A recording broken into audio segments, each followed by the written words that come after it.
வாங்க திருக்க கருவாடு வந்து எப்படி செய்கிறதுன்றதை வந்து நம்ம பார்க்க போகிறோம்.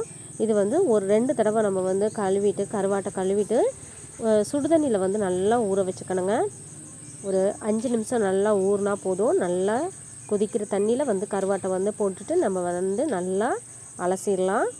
அதில் இருக்க உப்பு எல்லாமே வந்து கிருமி இருந்தாலும் இறந்துருங்க. இதுக்கு வந்து தேவையானது என்னென்னா, பெரிய வெங்காயம் வந்து 1 வந்து சின்ன சின்னதாக பொடியாக நறுக்கி வச்சுருக்கேங்க. தக்காளி வந்து சின்ன சின்னதாக நறுக்கி வச்சுருக்கேன். கருவேப்பிலை வந்து 2 கொத்து வந்து நல்லா உருவி வச்சுருக்கேங்க. இது வந்து அலசின கருவாடு தாங்க இது. இதை வந்து நல்லா நம்ம வந்து கொஞ்சோண்டு எண்ணெயை ஊற்றி நம்ம வந்து வதக்கிக்கலாம். வெங்காயத்தை நல்லா வதக்கிட்டு நல்லா பொன்னிறமாக வர்ற ஸ்டேஜ் வரையும் நம்ம வந்து நல்லா வதங்கணும்.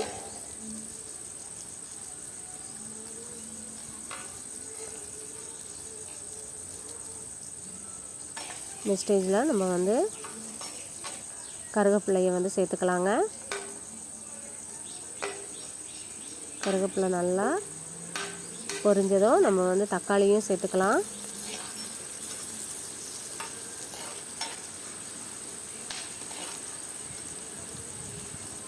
தக்காளி சேர்த்து கொஞ்சம் நல்லா ஒரு 1/4 ஸ்பூன் அளவுக்கு நம்ம உப்பு சேர்த்து நல்லா இந்த தக்காளி வெங்காயத்துக்கு ஏற்ற மாதிரி நம்ம வந்து உப்பு சேர்த்து நம்ம நல்லா வதக்கிக்கலாங்க.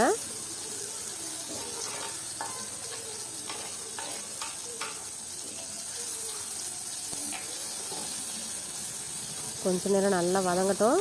1 ஸ்பூன் அளவுக்கு நான் வந்து மிளகாத்தூள் வந்து சேர்க்குறேங்க. நல்லா பெரிய ஸ்பூன் அளவுக்கு நம்ம வந்து காரமாக இருந்தால் நல்லாயிருக்கும் கருவாடு. நல்லா வதங்கட்டும்.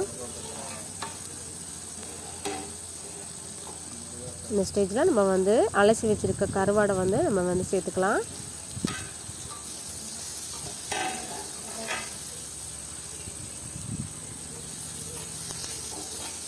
கொஞ்சம் தண்ணி ஊற்றி நல்லா இது நல்லா வேகட்டும்.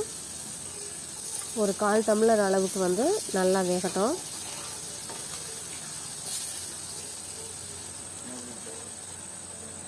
இதை வந்து கொஞ்சம் நேரம் நல்லா மூடி வேகிற அளவுக்கு நம்ம நல்லா மூடி வச்சிடலாங்க.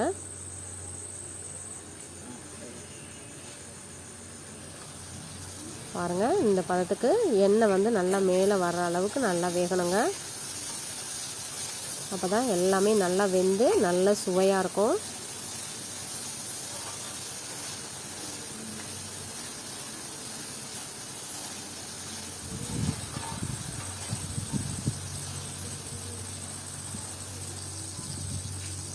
பாருங்கள், ரெடி ஆயிடுச்சு. ஸ்டவ் ஆஃப் பண்ணிடலாம்.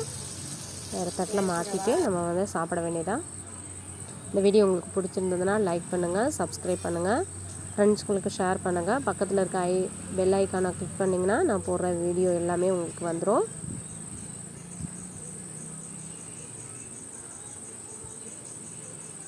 கருவாடு ரெடி ஆயிடுச்சு. சாதம், ரச சாதம் எல்லாத்துக்குமே நல்லா இருக்குங்க.